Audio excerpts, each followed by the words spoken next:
빅히트입니다. 요즘 자주 달리는 이야기가 있죠? 애플은 AI 기술력이 없다. 사실 거대 기업 간의 AI 경쟁에서 애플의 존재감은 상당히 약한 편인데요. 소비자에게 약속한 AI 기능 중 하나를 일정대로 선보이지 못하게 됐다는 사실을 인정하기까지 했죠. 이 기능은 바로 개인화된 시리라는 기능인데요. 그게 뭐냐? 일단 장면 발표를 확인해 보시죠. Siri, when is my mom's flight landing?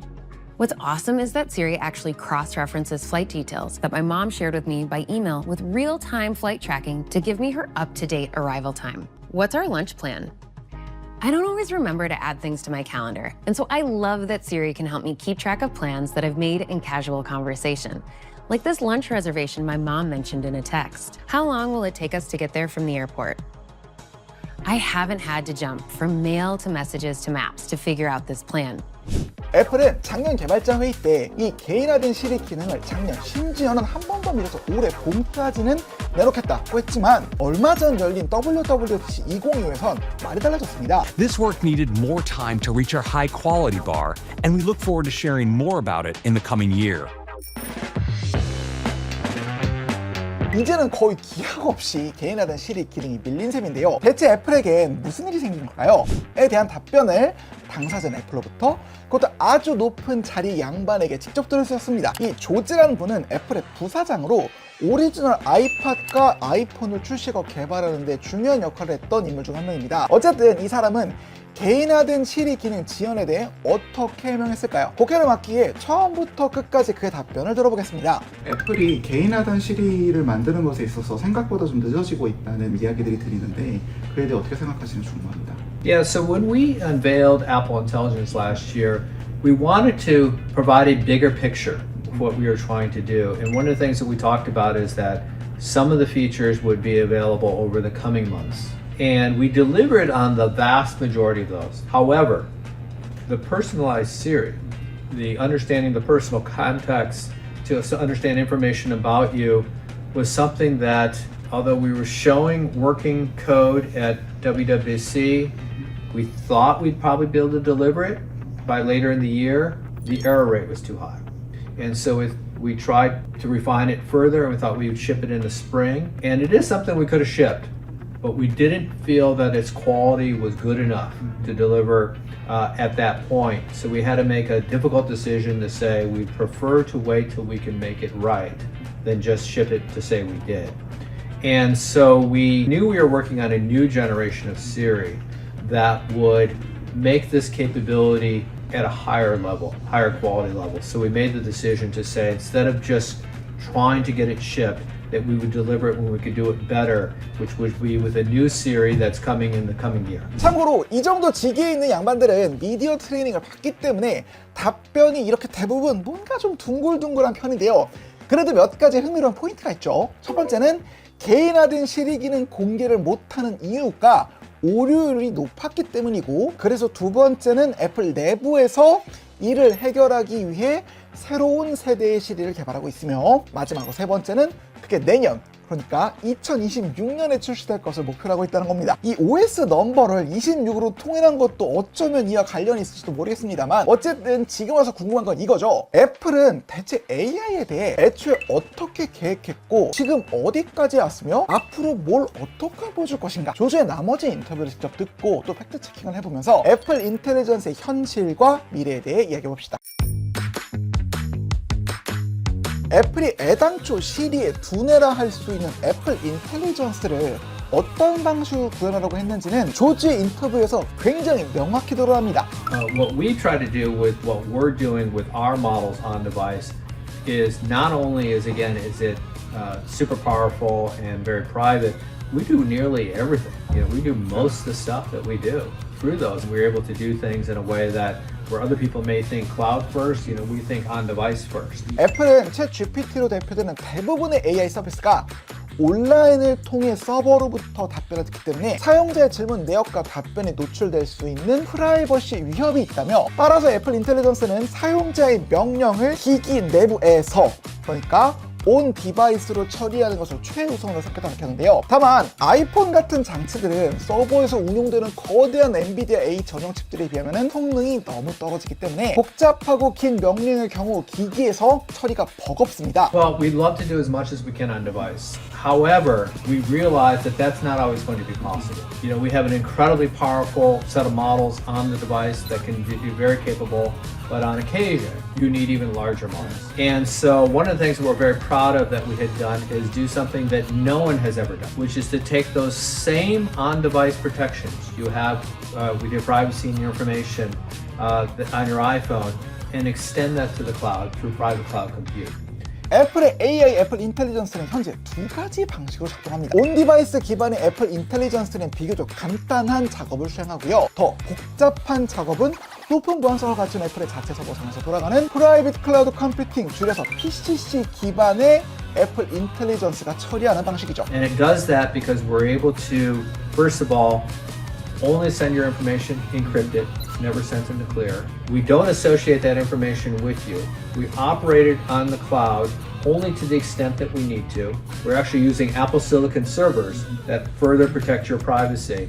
As soon as we're done doing the work on that, we throw it away. It's not stored. It's never again associated back to you. 기존의 클라우드 방식보다 훨씬 강한 개인정보 보호 장치가 들어가서 사용자의 프라이버시를 보호한다는 게 애플 측의 설명인데, 여기서 궁금증이 생깁니다. 아니, 애플이 생각하기에 어디까지가 간단한 작업이고 어디까지가 복잡한 작업일까요? 원래 애플 인텔리전스는 기기에 통합된 형태로만 작동했기에 온 디바이스와 PCC 모델이 언제 무엇을 기준으로 작동하는지를 소비자 단에서는 확인할 수 없었는데요. 최근 WWDC 이후 공개된 베타 버전에서는 놀랍게도 해당 테스트를 할 수 있게 됐습니다. 애플은 자사의 애플 인텔리전스 파운데이션 모델을 공개하며 사용자나 개발자가 이를 활용할 수 있도록 했는데요. 아이폰이나 맥 같은 애플 기기에서 여러 작업을 자동으로 실행할 수 있게 해주는 단축어라는 앱이 있거든요. 거기에 들어가게 되면은 보이시죠? 이제는 자동화 기능을 수행할 때 생성형 AI의 도움을 받을 수 있고 그 모델로 애플 인텔리전스 모델을 고를 수 있게 되어 있습니다. 그래서 여기 보시면 온 디바이스 모델과 비공개 클라우드 컴퓨팅 PCC 모델 그리고 챗 GPT 모델을 선택할 수 있는 거 보이시죠? 그래서 온 디바이스 모델을 선택하고 답변을 들어보면 이렇게 답변이 나오고요. PCC 상태, 그러니까 비공개 클라우드 컴퓨팅을 선택하고 똑같이 물어봐도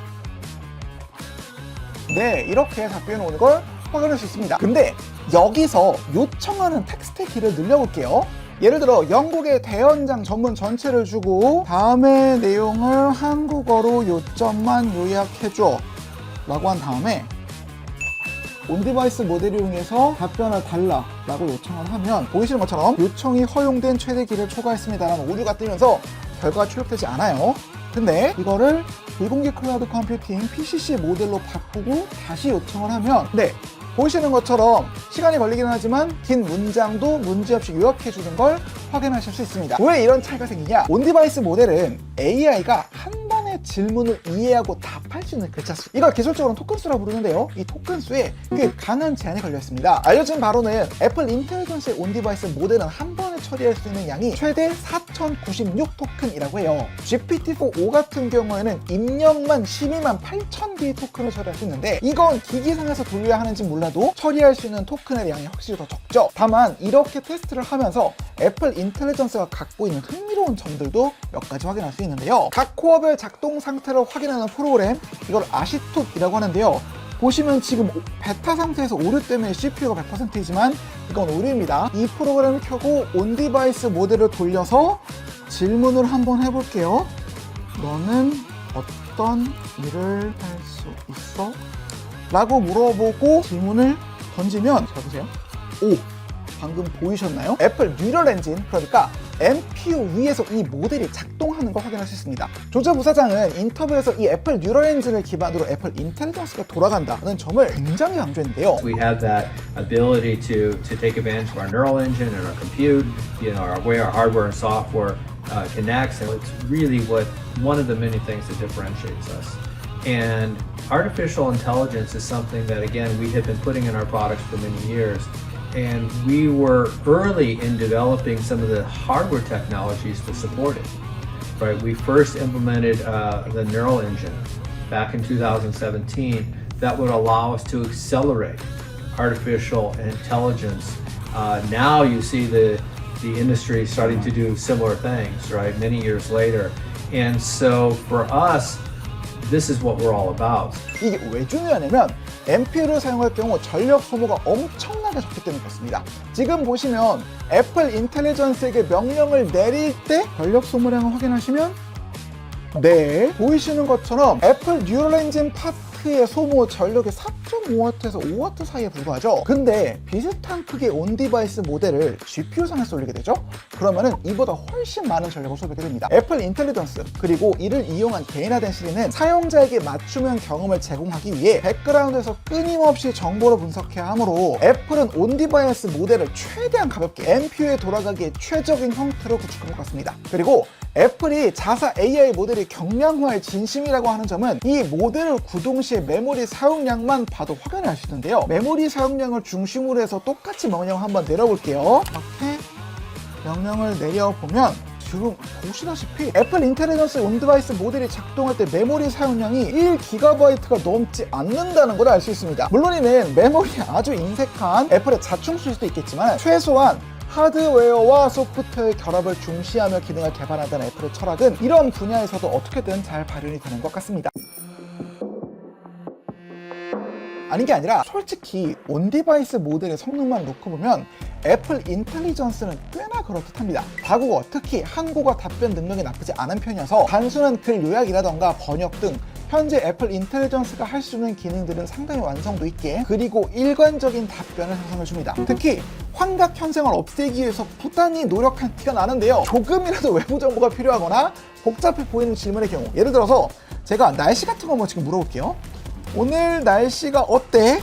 라는 질문을 던지면 보시다시피 죄송하지만 현재 날씨 정보를 제공할 수 없습니다. 그러나 날씨 앱을 통해서 실시간 날씨 정보를 확인할 수 있습니다. 무조건 모릅니다. 찾아보세요를 내뱉는 게 어떻게 보면은 약간 지금은 좀 멍청한 시리가 떠오르긴 하는데 일단 오답을 내놓지 않기 위해서 이런 식의 설정이 강하게 적용된 건 굉장히 좋은 판단인 듯해요. 현재 이 모델은 30억 개의 파라미터를 2비트로 양자만 몰라도 됩니다.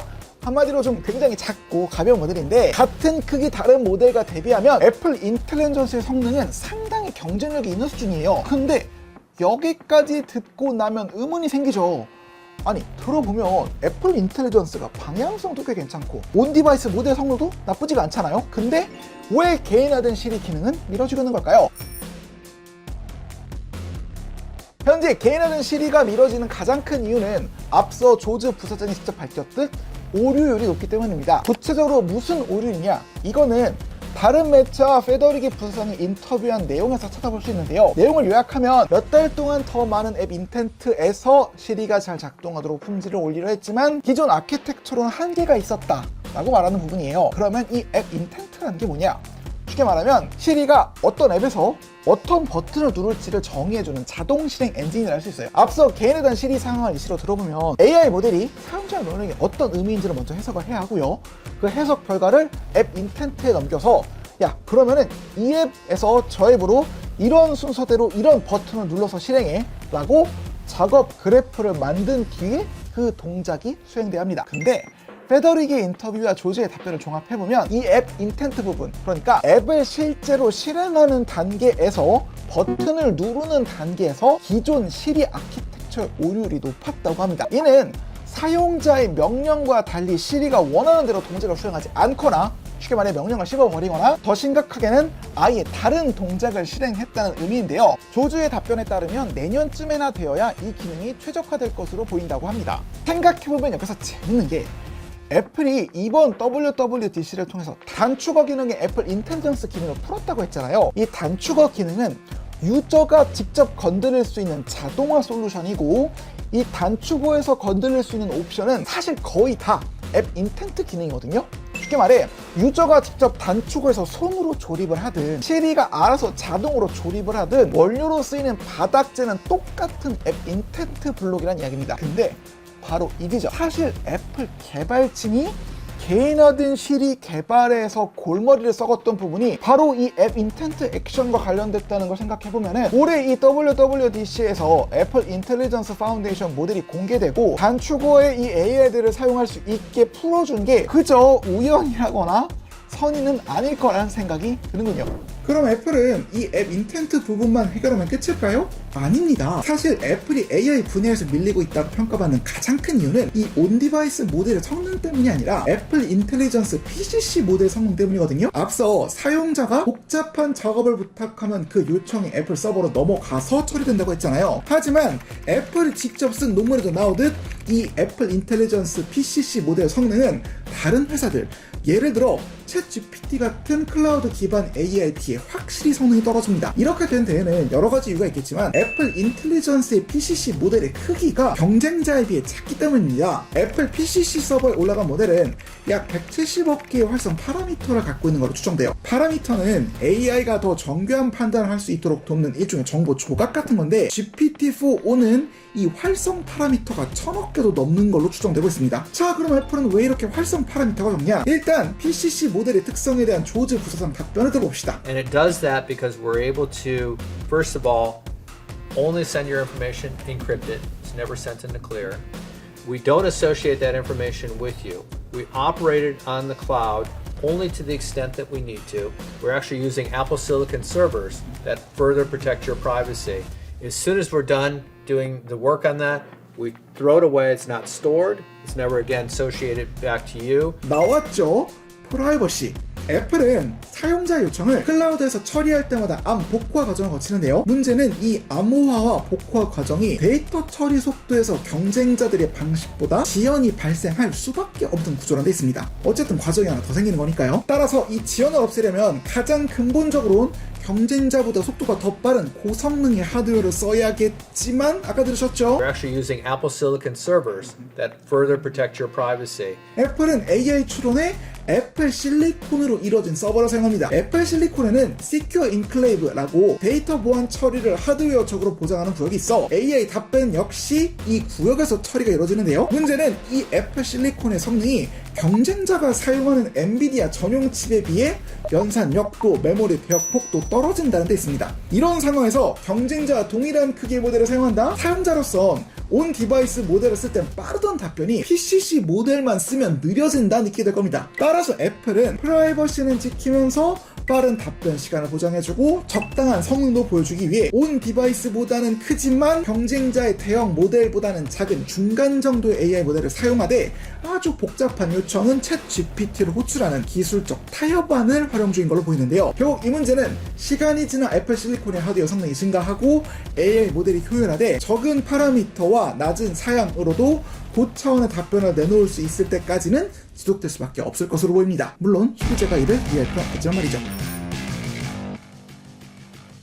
조지는 인터뷰에서 애플 역시 생성형 AI 열풍에 큰 관심이 있다는 점을 지속적으로 강조했습니다. We had been using prior generations of the Apple artificial intelligence to enable features in our products, and we wanted to extend this with generative artificial intelligence to be an enabling technology to even more features in our products. And we think it's a huge opportunity because it's on the scale of the internet and mobile computing to now have generative AI that can allow us to generate images and content and understand language in a way that just couldn't be done before. 다만 애플은 다른 기업과 달리 거대한 모델을 만드는 데 관심을 두기보다 이 생성형 AI를 이용해 자신들의 제품에 통합하는 형태, 즉 특히 개인화된 맥락을 이해하고 자동화된 앱 동작을 실행하는 시리를 구축하는 데 큰 관심이 있는 듯 보이는데요. 사실 스마트폰 위에서 사용자의 요청에 맞춰서 스스로 정보를 찾고 기능을 수행하는 에이전트 AI가 적용되는 것은 애플이나 다른 기업 어디서도 아직은 구현하지 못한 성배에 가까운 기술적 목표이긴 합니다. 이런 걸 생각해보면 애플은 단순히 AI 기술 경쟁에 뛰어들기보다 기존 테크 거인들의 AI 경쟁과는 아예 좀 다른 분야에서 자신들이 가장 잘 할 수 있는 방식으로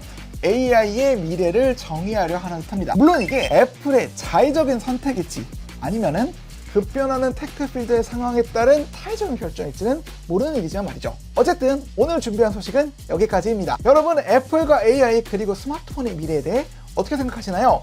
여러분의 생각을 댓글로 남겨주세요. 좋아요, 구독을 간절히 부탁드리며 영상 마칩니다. Well, first, welcome. Welcome to WWDC. Welcome to our home. It's so wonderful to have you here. Thank you for making a long trip.